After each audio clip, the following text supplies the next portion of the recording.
पता है, जैसा आप यहाँ पे लिखोगे कि h की value should be lesser than हो जानी चाहिए, क्योंकि पीछे का ना फील करके खाली लिखो तो h की वैल्यू लेसर देन माइनस का 4 आंसर हो जाएगा। ये तो नेसेसरी हो गया। अगर मैं सफिशिएंट भी पूछा होता तो थोड़ा सा और फील करो कि वो पॉइंट अपना इक्वेशन में अगर मैं a को माइनस a से रिप्लेस कर दूं, यहाँ पर इस कर्व की इक्वल लगा दो, पहले बाउंड्री प्लॉट कर लो ना। बाउंड्री यानी कि k square is equal to 4a to 27 का a इंटू x माइनस का 2a का होल क्यूब। ये इस कर्व की बाउंड्री होगी बच्चों, बस ऐसे फील करो। आप इसमें a को माइनस a पुट कर दोगे तो ये पूरा का पूरा ग्राफ इधर शिफ्ट हो जाएगा। तो आप यहाँ पे लिखोगे k स्क्वायर, अभी लेसर देन और इक्वल मत लिखो, 4 डिवाइडेड बाई 27 इंटू माइनस का 2 इंटू h प्लस का 4, a की जगह -2 रख दिया, होल क्यूब लिख दिया। अब आप सोचो कि अगर वो पॉइंट अपन को इधर लाई कराना है तो 0,0 के लिए ये इनइक्वालिटी सेटिस्फाइड नहीं होनी चाहिए। तो अगर तुम 0 रखोगे तो ये 0 और ये आपका निगेटिव नंबर, तो 0 आपका लेसर देन निगेटिव हो जाएगा, sorry 0 is greater than negative हो जाएगा। 0 इज ग्रेटर देन यानी कि आपको उल्टा करना था, तो आप यहाँ पर क्या पुट कर दिए, लेसर देन पुट कर दिए, तब वो h कॉमा के आपका इस रीजन में आपका शिफ्ट हो गया। तो a को आपने माइनस a से जब पुट किया तो ये पूरा का पूरा इनइक्वालिटी इस तरीके से पीछे की तरफ आ गया।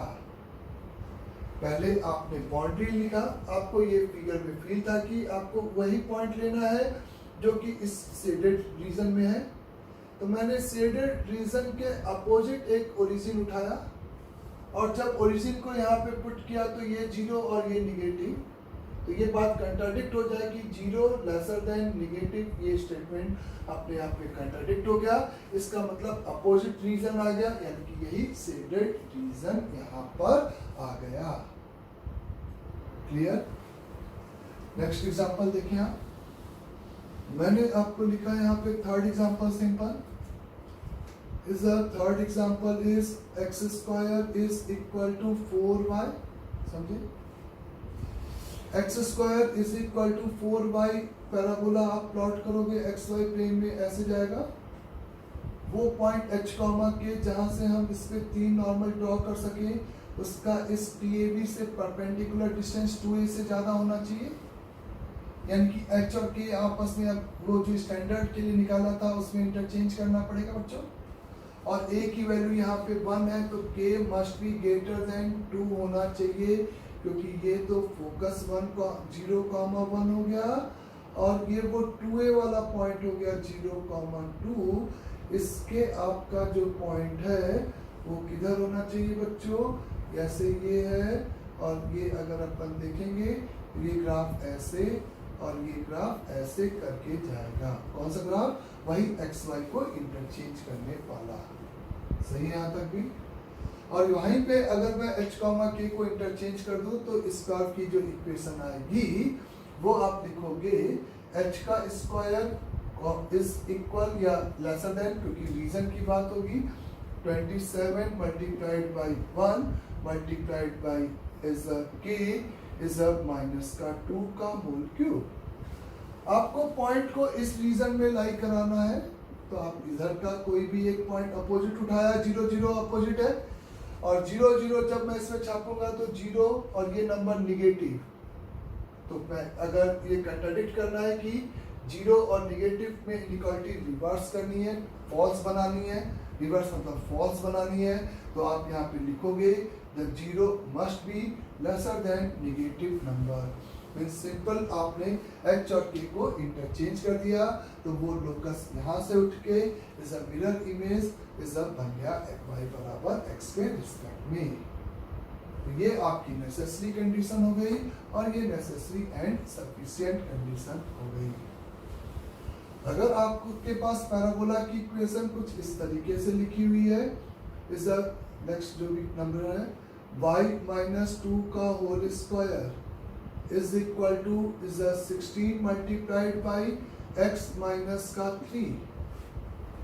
और इस पैराबोला पे अगर हम वो नेसेसरी एंड सफिशिएंट कंडीशन की बात कर रहे हैं फ्रॉम h के इसी xy प्लेन पे एक पॉइंट है जहां से हम 3 नॉर्मल इस पैराबोला पे ड्रॉ कर सके।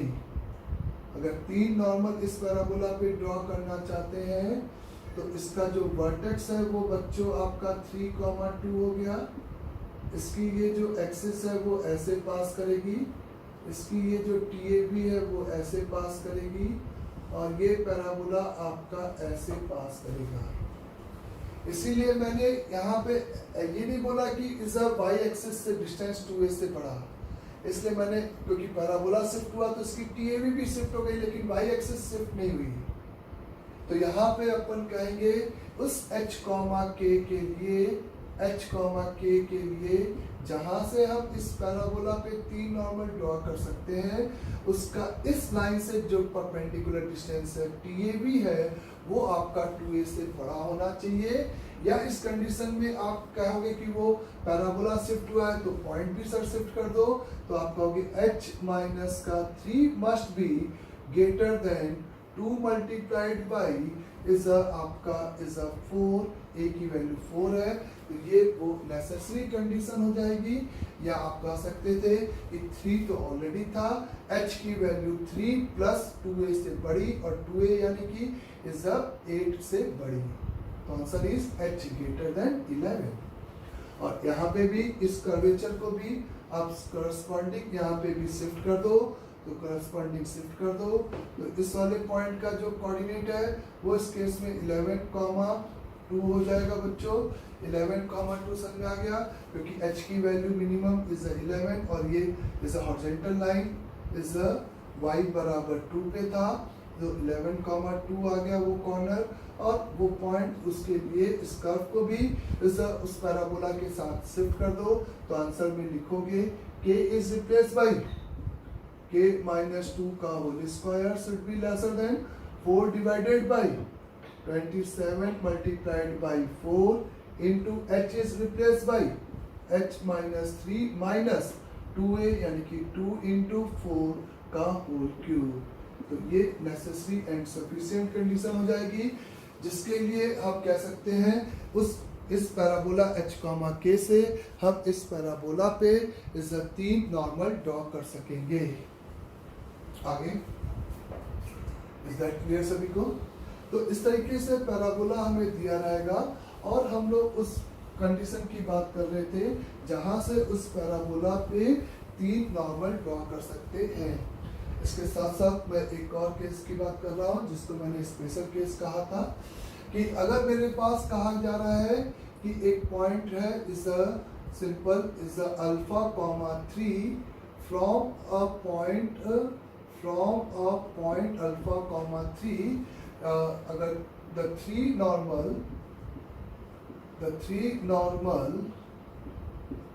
are drawn to parabola y minus 3 का whole square is equal to the minus का इज 8 इज बोलो बच्चों इज x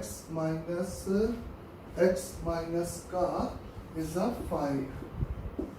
कुछ भी ले लेते हैं क्या पता है। एक अल्फा कॉमा 3 है from alpha comma 3 condition on alpha question ऐसे है condition on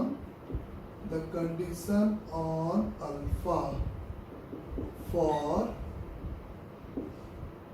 3 normal are drawn to the parabola from a point alpha comma 3। तो ये अल्फा कॉमा 3 से अगर हम इस पैराबोला पे इस 3 नॉर्मल ड्रॉ करना चाहते हैं तो अल्फा की वैल्यू क्या होगी। और अगर मैं इस पैराबोला को प्लॉट करूं तो ये जो पैराबोला है वो सीधे आपका इधर left hand side opening parabola है जिसके अगर वर्टेक्स के कोऑर्डिनेट की बात करें तो वो 5,3 है बच्चों। और जिसके स्मॉल a की बात किया जाए तो वो 2 है। माइनस का यूज इधर साइड ओपन करने में किया, फिगर प्लॉट करने में। अल्फा कॉमा 3 अगर तुम इस प्लेन में देखोगे तो वो अल्फा कॉमा 3 चूंकि ये भी 3 और ये भी 3 वाई कोऑर्डिनेट दोनों का सेम, तो अल्फा कॉमा 3 इसी एक्सिस पर ही एक पॉइंट है और उस एक्सिस के पॉइंट से अगर हम 3 नॉर्मल ड्रॉ करना चाहते हैं तो इस नेसेसरी एंड सफिशिएंट कंडीशन की उस पॉइंट से इस TAB का जो डिस्टेंस है, परपेंडिकुलर डिस्टेंस है, वो 2a से बड़ा हो। 2a की बात करो बच्चों तो ये a है 4, तो 4 यूनिट अगर तुम पीछे जाओगे तो ये 5 आपका किस में बदल जाएगा, ये 2a यूनिट यानी कि पीछे जाओगे तो ये आपका 1,3 हो जाएगा। यहाँ पे ये वाला पॉइंट का कोऑर्डिनेट 1,3 हो जाएगा, वो पॉइंट जहाँ जिसके हमें 2a के पीछे जाना था, क्योंकि ये लेंथ आपकी यहाँ पे 2a हो गई है 4 यूनिट। तो आप आंसर में सिंपल फील करके लिख सकते हो, alpha should be lesser than is a 1, और यही आपका इज अ नेसेसरी एंड पीछे जाना है पैराबोला की तरफ, नेसेसरी एंड क्या हो गया, सफिशिएंट कंडीशन हो गई, नेसेसरी एंड सफिशिएंट कंडीशन हो गई। डन सभी को? तो ये एक टाइप के प्रॉब्लम होता था जहां से हम उस कंडीशन की बात करते थे जहां से उस पैराबोला पे 3 नॉर्मल ड्रॉ किए जा सकते हैं। आगे देख लो बच्चों, इसी में एक और क्वेश्चन मैं आपको इस तरह से बता रहा हूँ, वो भी एक स्टैंडर्ड टाइप का प्रॉब्लम है। अपन को क्या दिया रहता है कि एक सर्कल, एक पैराबोला दिया है, कोई भी मान लेते हैं y² = 4ax। एक सर्कल है जिसका सेंटर आपका एक्सिस पे लाई कर रहा है, अल्फा कॉमा 0 इस केस में, क्योंकि एक्स एक्सिस इसकी क्या है, इज अ एक्सिस। तो एक सर्कल जिसका सेंटर अल्फा कॉमा 0 है और उसको एज अ सेंटर लेकर हम इस कॉन्सेंट्रिक सर्कल प्लॉट करते जाएं तो आप ये फील कर सकते हो कि एक समय ऐसा आएगा कि वो इस तरह से या तो टच करेगा बच्चों, बोलो, और फिर इसको ये क्या करेगा, कट करने स्टार्ट करेगा, और फिर कट करते करते एक और समय ऐसा आएगा कि कट करते करते ये इस वर्टेक्स पे इसको टच करेगा, थोड़ा सा फील करो, साइज बढ़ाते जाओ, और फिर एक समय आएगा पैराबोला के रिस्पेक्ट में वो सर्कल इस तरीके से प्लॉट होगा। बोलो बच्चों, ये बात आपको फील हुई क्या? जब मैंने इसकी साइज को धीरे धीरे क्या किया, यहाँ पे इस पैराबोला ऐसे था, ये पैराबोला था मेरे पास इस तरीके से, ये पैराबोला था, एक सर्कल प्लॉट करना था जिसका सेंटर अल्फा कॉमा 0 यानी कि एक्सिस पर उसका सेंटर लाई कर रहा था, उसको एज अ सेंटर लेकर इस रेडियस को मैंने वेरी किया, तो इस तरह से इस कॉन्सेंट्रिक जो सर्कल होंगे वो आपका इस पैराबोला को टच किया, फिर 4 जगह पे कट किया, और फिर 3 जगह पर कट किया, मीन्स ये 2 जगह पे टच करने लगा, और फिर से 2 पॉइंट पर इंटरसेक्ट किया। इसके लिए 0 पॉइंट ऑफ इंटरसेक्शन, इसके लिए 2, और चूंकि ये पॉइंट सिमेट्रिक है तो ये बात तय है कि ये जो पॉइंट होंगे वो पॉइंट ऑफ कांटेक्ट जो होंगे वो इस तरीके से वर्टिकली लाइन पे लाई करेंगे। तो इस फिगर में हमसे कहा जाता है कि the largest size of the circle, है ना, जो कि completely like inside of the parabola, largest size of the circle जो कि like inside of the parabola, यह हमसे कहा जा सकता है कि इस केस में कि इस सर्कल और इस पैराबोला के पास is does not have a common tangent except ये पॉइंट ऑफ कांटेक्ट पे, क्योंकि इस अगर सर्कल अंदर होगा तो इसके साथ इसका हमें कोई भी कॉमन टेंजेंट नहीं मिलेगा।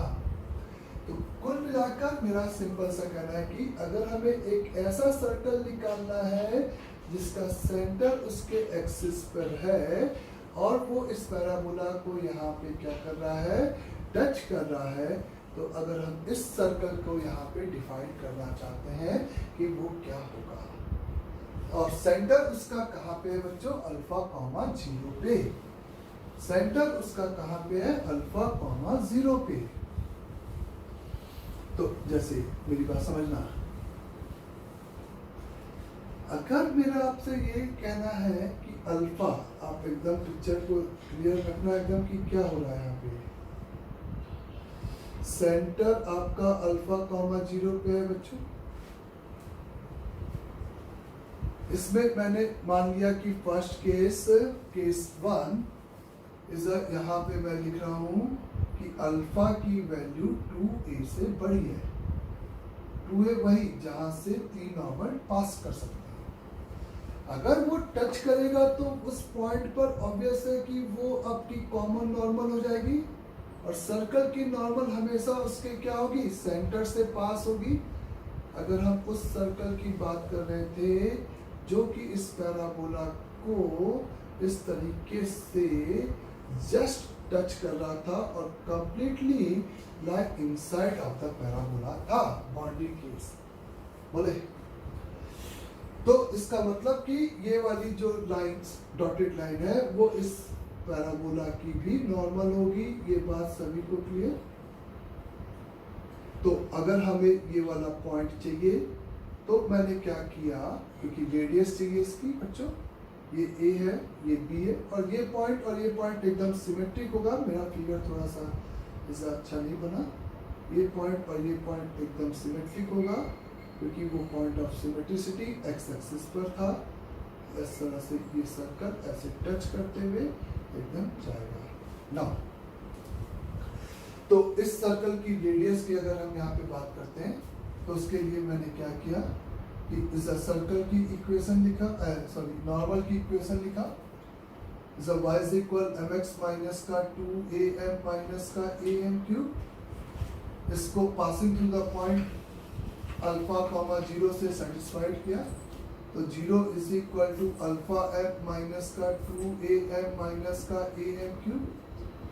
यहाँ से आपके पास एक m की वैल्यू 0 आ गई बच्चों, और एक m स्क्वायर की वैल्यू इज आपके पास कितनी आ गई, इज 2a, मतलब अल्फा माइनस का 2a आ गया,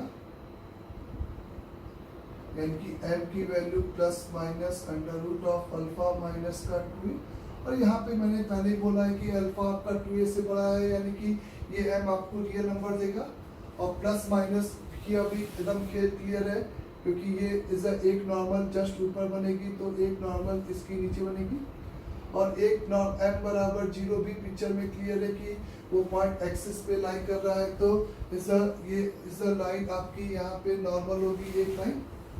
डन सभी को।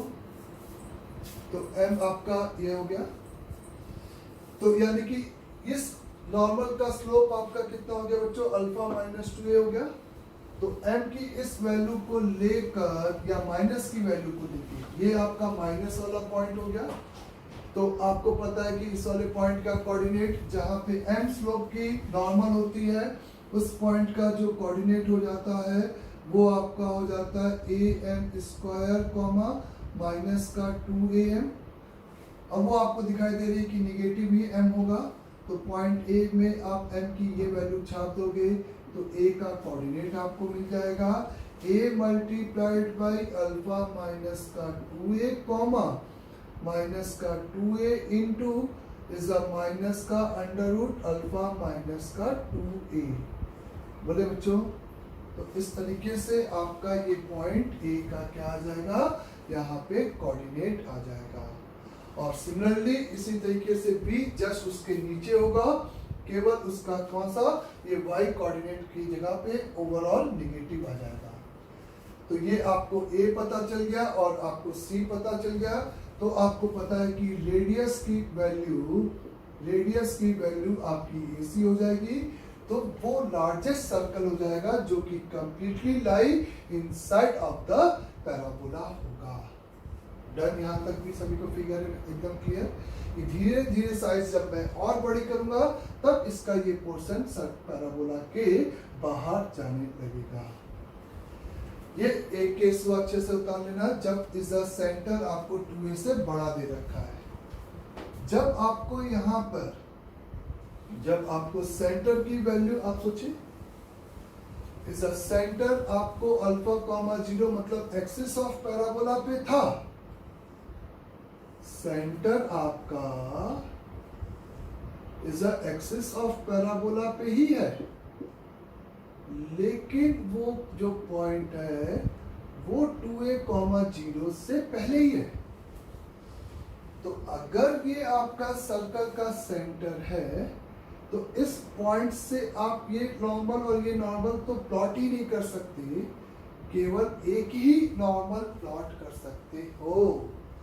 इस केस में बच्चों हम केवल और केवल कितनी, एक ही नॉर्मल प्लॉट कर सकते हैं। ये बात आपको फील हो रही है यहाँ से, क्योंकि उस पॉइंट का TAB से डिस्टेंस 2a से कम हो गया है। तो अगर मैंने बात किया कि अल्फा मेरा 0 और 2a के बीच में है, तो अब इसको सेंटर लेकर मैं अगर उस सर्कल की साइज बड़ा करूंगा तो वो सर्कल इस कर्वेचर को कहीं पे भी टच नहीं करेगा, क्योंकि अगर टच करने लायक होता तो वो आपका इज अ कॉमन नॉर्मल इस पॉइंट से पास होगी, और हमें पता है कि इस पॉइंट से ऐसी कोई भी नॉर्मल नहीं है, क्योंकि इस पॉइंट से केवल एक ही नॉर्मल ड्रॉ कर सकते हैं, वो ये। और वो जो सर्कल होगा वो कुछ इस तरीके से इस TAB पे टच करता हुआ होगा। तो वो largest circle, the radius of, इस केस में जो लार्जेस्ट सर्कल होगा, लार्जेस्ट साइज ऑफ सर्कल होगा, उसकी अगर हम बात करें तो उसका रेडियस इज इक्वल टू, आप कह सकते हो अल्फा ही होगा। बात क्लियर हुई सभी को? आपके मन में ये सवाल भी आ सकता था कि सर ऐसा क्यों नहीं हो सकता कि ये आपके पास पैराबोला है, आपकी बात मानना था, इस ये आपका अल्फा कॉमा 0 है एज अ सेंटर, और वो 2a कॉमा 0 से पहले है या 2a पे है, तो ऐसा फिगर क्या नहीं बन सकता था क्या इस केस में? ये तो भाई नॉर्मल तो है नहीं बच्चों, ये तो नॉर्मल है नहीं। अब तो ऐसा फिगर क्यों नहीं बन सकता था? हो सकता था कि सर सर्कल का कुछ पार्ट इस पैराबोला के बाहर चला जाए, the radius of the largest size of circle जो कि इस पैराबोला के अंदर होगी, वो आपने अल्फा ही क्यों बोल दिया? तो मेरा कहना है वो इसलिए बोला क्योंकि अगर ऐसा हुआ, समझे, तो इसका मतलब ये सर्कल ओरिजिन के अलावा एक और 2 पॉइंट पे इंटरसेक्ट करेगी, दोनों के x कोऑर्डिनेट सेम होंगे सबसे पहले। तो अगर मैं इस सर्कल की इक्वेशन लिखूं जिसका सेंटर अल्फा कॉमा 0 और जो कि ओरिजिन पे टच कर रहा है, वो x माइनस अल्फा का whole square plus y square is equal to आपका alpha square radius, means x square plus y square minus का 2 अल्फा x बराबर 0, वो सर्कल की इक्वेशन हो जाएगी जिसका सेंटर अल्फा कॉमा 0 और ओरिजिन पे टच कर रहा है, तो रेडियस भी अल्फा कॉमा 0 हो जाएगी। और इसको मैं सॉल्व करूं इस पैराबोला के साथ y square is equal to 4ax के साथ, तो ये जो पॉइंट ऑफ इंटरसेक्शन हम फील कर रहे थे कि ऐसा हो रहा है कि नहीं, ये जस्टिफाई करने के लिए वाई स्क्वायर की जगह पे मैंने 4ax रख दिया, तो 4ax माइनस का 2 अल्फा x बराबर 0, इस क्वाड्रेटिक का एक रूट तो 0 आ गया क्योंकि वो ओरिजिन वाला, और जो एक दूसरा कोऑर्डिनेट आया वो x की वैल्यू आपके पास कितनी आई बच्चों? वो वैल्यू आई 2 अल्फा माइनस का 4a, यानी कि 2 मल्टीप्लाइड बाई अल्फा माइनस का 2a। और चूंकि अल्फा आपका 2a से छोटा है, यानी कि ये नंबर आपका क्या आया? निगेटिव। और ये बात क्लियर है कि इस पैराबोला को इंटरसेक्ट करने वाले पॉइंट का x कोऑर्डिनेट निगेटिव नहीं होगा, इसलिए ये फिगर ही एग्जिस्ट नहीं होगी। जब आप धीरे धीरे साइज बढ़ाओगे तो वो इसको क्या करेगा, टच करेगा। अब अगर आप इसको सेंटर रख के एज अ साइज बढ़ाओगे तो वो आपका पार्ट इस तरह से बाहर जाएगा। ये फिगर एग्जिस्ट नहीं करेगा पैराबोला के केस में।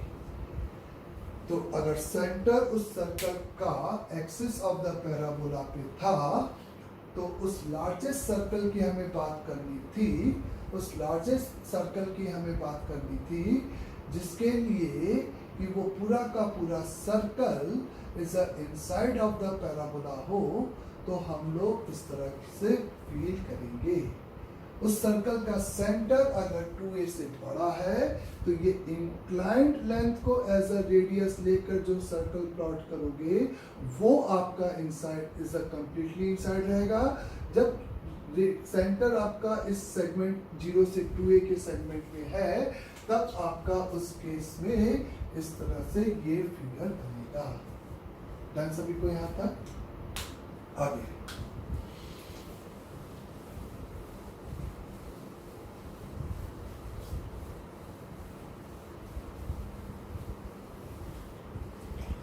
फिर आप समझे यहाँ पे, फिर आपको कहा जाता है नेक्स्ट टाइप का क्वेश्चन होता है find the minimum distance between a point x1, y1 and a parabola y square is equal to suppose standard 4ax. Find the minimum distance between a point x1, y1 दिया रहता है, एक point दिया रहता है और एक पैराबोला दिया रहता है, और उस पॉइंट और पैराबोला के बीच का तुम्हें क्या निकालना होता है, मिनिमम डिस्टेंस निकालना होता है। तो इसका मतलब उस क्वेश्चन में अपन कुछ ऐसे फील कर सकते हैं कि जैसे वो जो पॉइंट है, वो जो पॉइंट आपको गिवन है, उस पॉइंट से अगर आप देखो कि वो पॉइंट आपका इस प्लेन में इनफैक्ट कहीं पे भी हो सकता है बच्चों, ठीक है। तो इट्स मे बी कि उस पॉइंट से हम इस पैराबोला पे कितनी नॉर्मल ड्रॉ कर सके, केवल इस ऐसे नहीं बात करते हैं फिर से रिपीट। अपन को क्या निकालना था, find the minimum distance of a point x1, y1 is and a parabola y square is equal to 4ax, है ना। इधर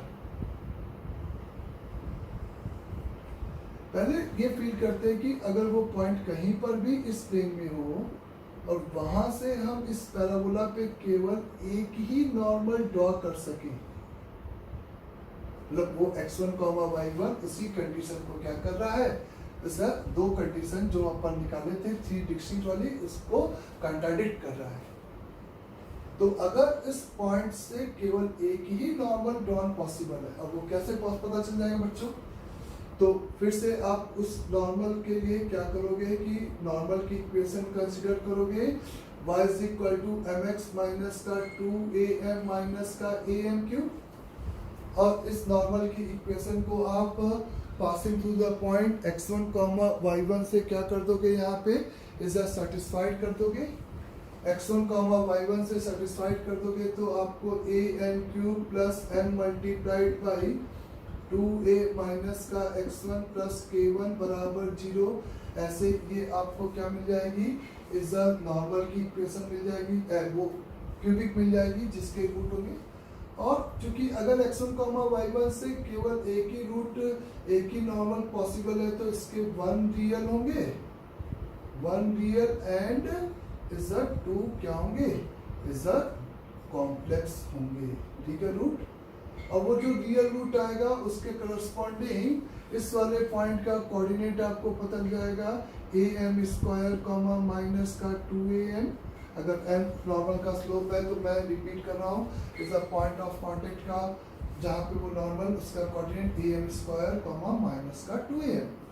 तो अब फील कर सकते हो कि x पॉइंट अगर यहाँ पर है और ये पॉइंट से अगर मैं देखूं ये नॉर्मल है, तो ये पूरा का पूरा कर्व इसके इधर लाई कर रहा है फील्ड से कि ये कर्वेचर पूरा का पूरा डाउनवर्ड पैराबोला है, तो इसके इधर लाई करेगा, मतलब डाउनवर्ड कॉन्केव है, इसके लिए नीचे लाई करेगा।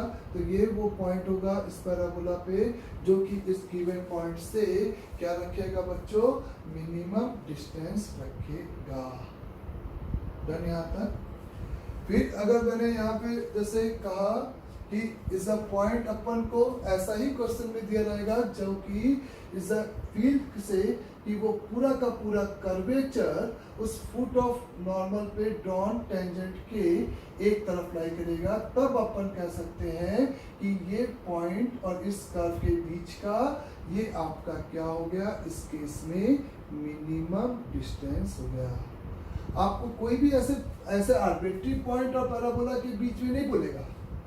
वो पॉइंट से जब मैं उस पैराबोला पे क्या ड्रॉ करूंगा, एक नॉर्मल ड्रॉ करूंगा ना, तो मैं उस फुट पे जो ड्रॉन टेंजेंट के रिस्पेक्ट में वो पैराबोला दूसरी तरफ चला जाएगा उस पॉइंट के रिस्पेक्ट में, तब आप कह सकते हो कि ये आपको क्या हो गई, मिनिमम डिस्टेंस हो गई। तो ये पॉइंट और इस पैराबोला की मिनिमम डिस्टेंस का केस होगा। डन सभी को। फिर अपन को इसी तरीके से अगर बात किया जाए, इसी तरीके से बात किया जाए कि कॉलम में हमें एक सर्कल देगा बच्चों और एक पैराबोला देगा और कहेगा कि find the minimum distance between a given circle, find the is a minimum distance between given circle and a parabola। ऐसा नहीं कि कोई भी सर्कल उठा के दे देगा और कोई भी पैराबोला। अगर वो नॉर्मल के कॉन्सेप्ट पे बेस्ड प्रॉब्लम है, एक तो एप्लीकेशन ऑफ डेरिवेटिव का होता है, उसकी बात नहीं कर रहा। अगर वो नॉर्मल की इक्वेशन पे बेस्ड प्रॉब्लम है तो आप देखोगे कि वो जो आपको सर्कल और पैराबोला दे देगा, तो उस पर जो कॉमन नॉर्मल जब मैं ड्रॉ करूंगा मिनिमम के लिए, एक मैं ऐसी लाइन ड्रॉ करूंगा जो कि इस सर्कल और इस पैराबोला दोनों पे नॉर्मल हो, कॉमन नॉर्मल। और चूंकि वो सर्कल की नॉर्मल है तो पक्का उसके कहां से पासेस थ्रू होगी, सेंटर से पासेस थ्रू होगी। यानी कि सर्कल की इक्वेशन गिवन है तो सेंटर गिवन है, तो मैं इस एक ऐसी पैराबोला की एक ऐसी नॉर्मल की इक्वेशन निकालूंगा जो कि इस सेंटर से क्या हो जाए, पासेस थ्रू हो जाए। तो वो वही तरीका होगा कि नॉर्मल की इक्वेशन लिखोगे y is equal to m x minus का 2am माइनस का am क्यूब, और इसको x1 y1 से क्या कर दोगे, सेटिस्फाइड कर दोगे, और x1 y1 से सेटिस्फाइड